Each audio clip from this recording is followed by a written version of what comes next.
बिस्मिल्लाहिर्रहमानिर्रहीम। Class 10th federal board exercise 1.1 का question number 3 का ये पार्ट 6 है। हम ये जो एक्सरसाइज कर रहे थे उसमें मैंने आपको बताया है कि क्वाड्रेटिक इक्वेशन से आपने इसको कंपेयर करना है। क्वाड्रेटिक इक्वेशन की स्टैंडर्ड फॉर्म होती है x square plus x plus c. Quadratic का मतलब होता है ऐसी इक्वेशन जिसमें एक्स की पावर 2 हो। ये देखें, ये 2 है, ये 1 है और ये सी इज अ कांस्टेंट। कांस्टेंट मतलब एनी नंबर मतलब 1 2 3 4 5 6 कांस्टेंट इसलिए इसको कहते हैं। कांस्टेंट का मतलब होता है कि जो अपनी वैल्यू ना बदले। इसका मतलब है कि अगर मैं 2 कहूँगी तो 2, 4 कहूँगी तो 4, 5 कहूँगी तो 5। फिर इनके साथ जो नंबर लिखे होते हैं इनको कोएफिशिएंट्स कहते हैं। ये कांस्टेंट्स इनको नहीं कहते। कांस्टेंट यहाँ खाली होता है जिसमें एक्स साथ नहीं होता। जिस नंबर के साथ, जिन नंबरों के साथ बेशक इधर 8 हो यहाँ 5 हो, इनको आप 8 और 5 को कोएफिशिएंट्स कहेंगे। इसके बाद अब हम क्वेश्चन नंबर 6 करते हैं। आपने ये देखा होगा ये क्वेश्चन पिछले क्वेश्चन से सिंपल है। पिछले क्वेश्चंस में एक्स स्क्वायर के साथ कोई ना कोई कोएफिशिएंट होता था, कोई ना कोई कोएफिशिएंट, यानी ये 3 जैसे इधर होता था, है इधर नहीं है। तो ये सवाल आसान है करना। जब यहाँ 3 होता था तो हम ओवरऑल इक्वेशन को 3 से डिवाइड करते थे। अब अगर यहाँ नहीं होगा तो वो हम स्टेप स्किप कर देंगे और आगे से हम शुरू करेंगे। इस वजह से मैं वो स्टेप स्किप कर रही हूँ क्योंकि एक्स के साथ जिसके कुछ नहीं होता 1 होता है, तो वो स्टेप स्किप कर देंगे। अब मैं क्या करूँगी, इस कांस्टेंट को लेफ्ट राइट हैंड साइड पे ले जाऊँगी। तो मैं लिखूँगी एक्स स्क्वायर माइनस 2x। ये माइनस इधर कर रहा है ना, इधर जाके प्लस करेगा तो is equal to 195। Sign change हो जाएगा। अब नेक्स्ट स्टेप है कि ये जो आपका कोएफिशिएंट है ना, ये coefficient of x, x square का नहीं, कोएफिशिएंट ऑफ एक्स को आपने 1/2 से मल्टीप्लाई करना है हमेशा। पीछे सवाल भी आप देखें तो ये क्रॉस हो जाएगा तो ये 1 बचेगा। इस 1 के स्क्वायर को बोथ साइड्स पे ऐड करना है। Adding square of 1 to both sides. आप क्या करेंगे, X square minus 2x plus 1 whole square is equal to 195 plus 1 whole square. दोनों तरफ ये आपने ऐड कर दिया। अब इसका वही स्टेप करेंगे। जब इस फॉर्म में आ जाएगा तो आपने इस चीज को स्किप कर देना है, इसका स्क्वायर हटा देना है। एक्स यहाँ माइनस है ना, यहाँ माइनस है तो आप यहाँ माइनस लिखेंगे, अगर प्लस होता तो प्लस लिखते। और ये वाला 1 स्क्वायर के बगैर इसको करके इसको होल स्क्वायर के अंदर कर देना।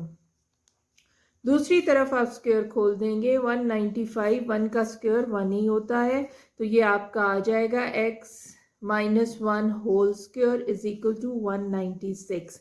अब मैंने आपको ये बताया है कि जब भी x आपने निकालना है ना, वो होल स्क्वायर में हो, तो आपने हमेशा ये स्टेप करना है, टेकिंग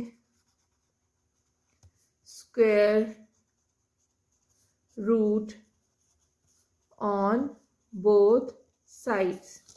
मैथ्स में बैलेंसिंग बहुत ज़रूरी है। एक तरफ करेंगे तो दूसरी तरफ करना ज़रूरी है। तो आप जब x माइनस 1 होल स्क्वायर को अंडर रूट लेंगे, स्क्वायर रूट लेंगे, तो दूसरी तरफ भी आपको लेना पड़ेगा।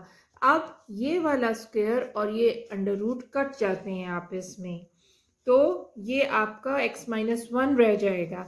अब मैंने आपको बताया था कि आपको 20 तक परफेक्ट स्क्वायर्स याद करने बहुत हेल्पफुल रहेंगे। जैसे 2 2 ज़ा 4, 3 3 ज़ा 9, 4 4 ज़ा 16, 5 5 ज़ा 25। इनको परफेक्ट स्क्वायर्स कहते हैं। अब मुझे ये पता है कि 196 14 का परफेक्ट स्क्वायर है। 14 इंटू 14 इज 196।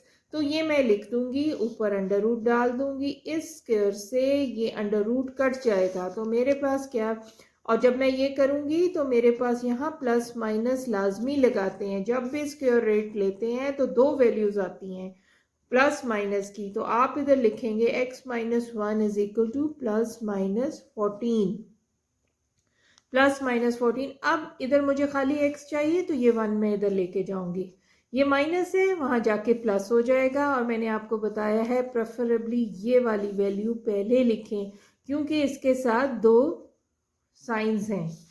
अब आपने ये क्या मतलब है इसका, इधर पहले प्लस के साथ लिखें x is equal to 1 plus 14 और x is equal to 1 minus 14। ये आपकी x की दोनों वैल्यूज़ हैं। इनको मैं खोल के इसलिए लिखूंगी कि 1 में 14 ऐड और सब्ट्रैक्ट हो जाएगा।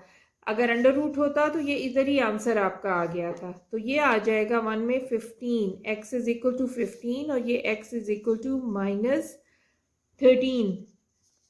ऑपोजिट साइंस है, जिसका साइन नहीं होता प्लस होता है, तो इसमें से माइनस करेंगे तो बड़े का साइन लगता है 13। तो आपका आंसर आ जाएगा x इज इक्वल टू 15 और minus 13 is your answer.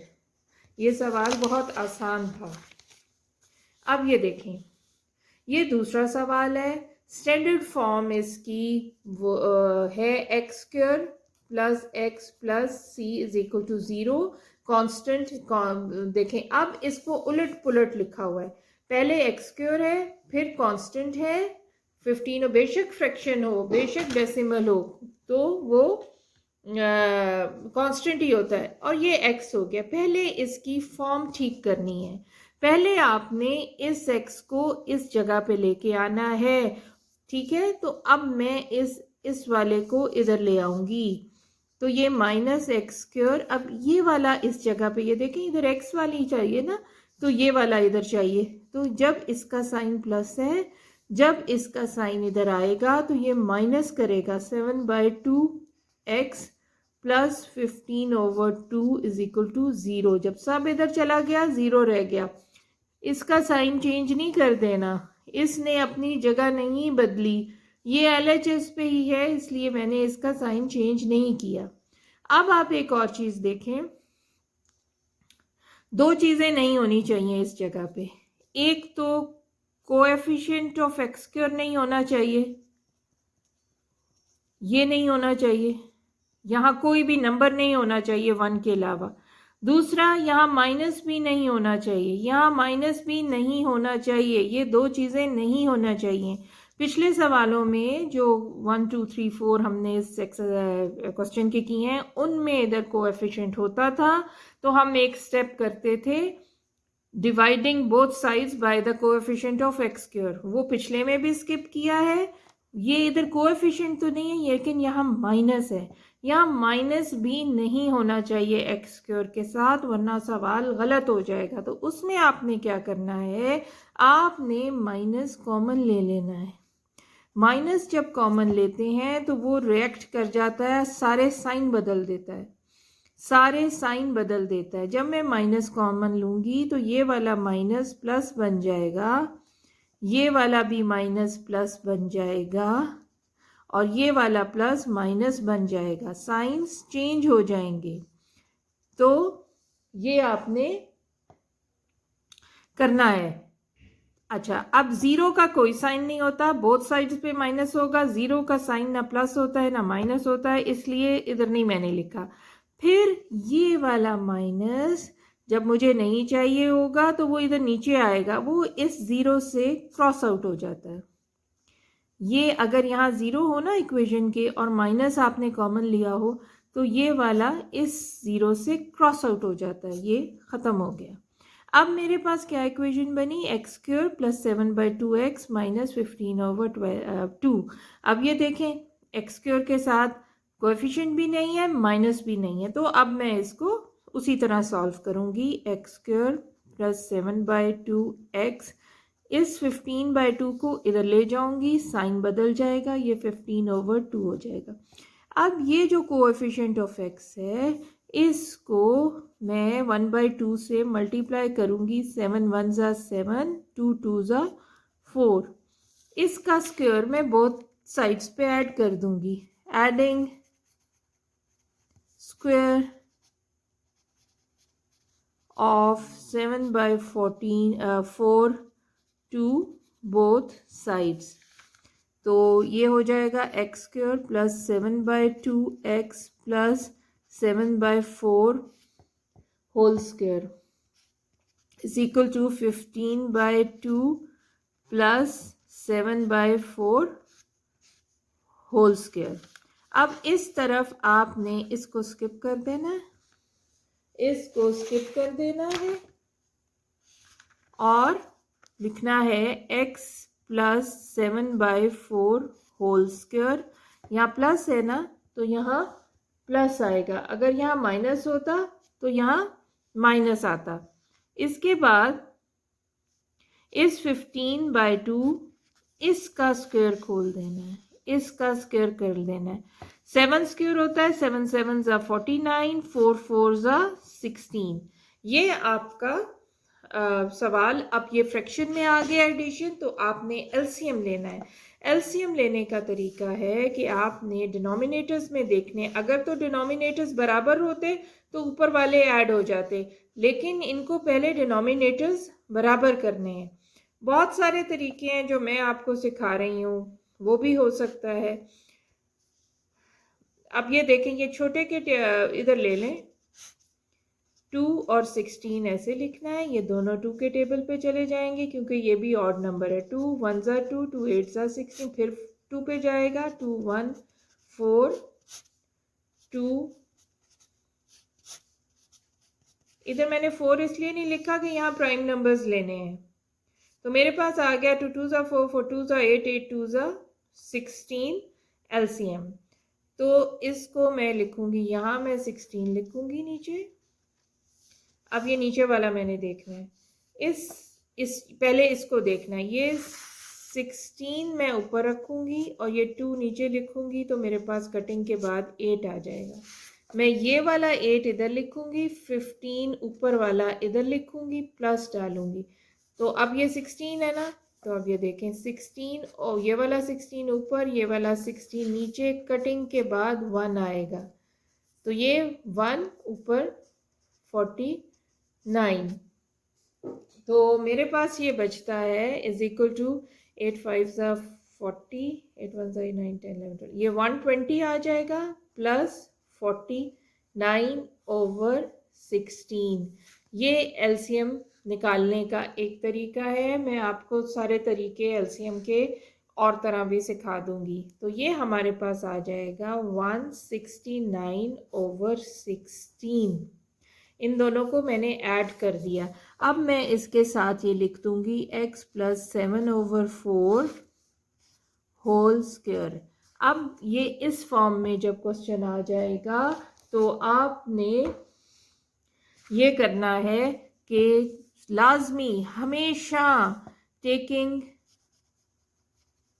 Square root on both sides आपने लिखना है.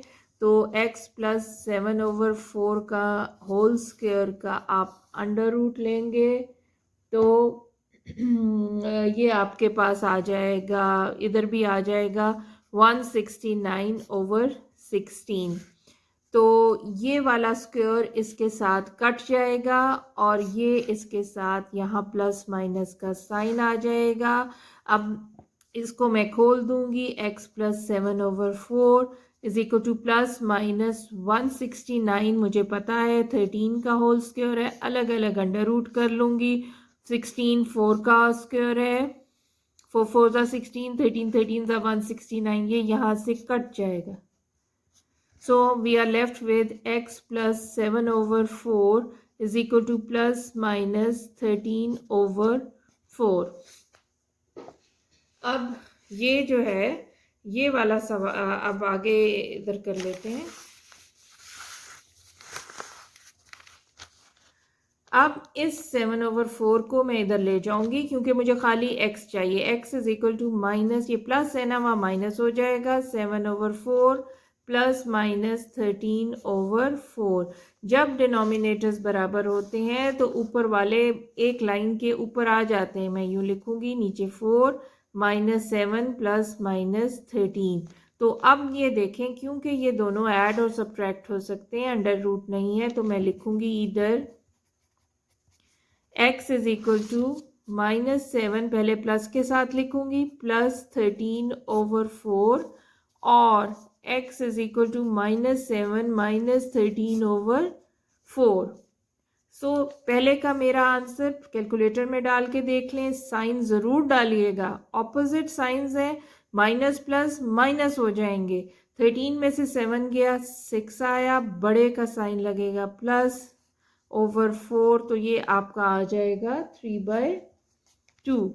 इसी तरह -13 माइनस, साइंस बराबर है ना, साइन एक जैसे है ना, दोनों का साइन माइनस है, ऐड हो जाते हैं, सेम साइज चाहे माइनस हो चाहे प्लस हो, ऐड हो जाते हैं। तो 13 में 7 डालें तो ये आपका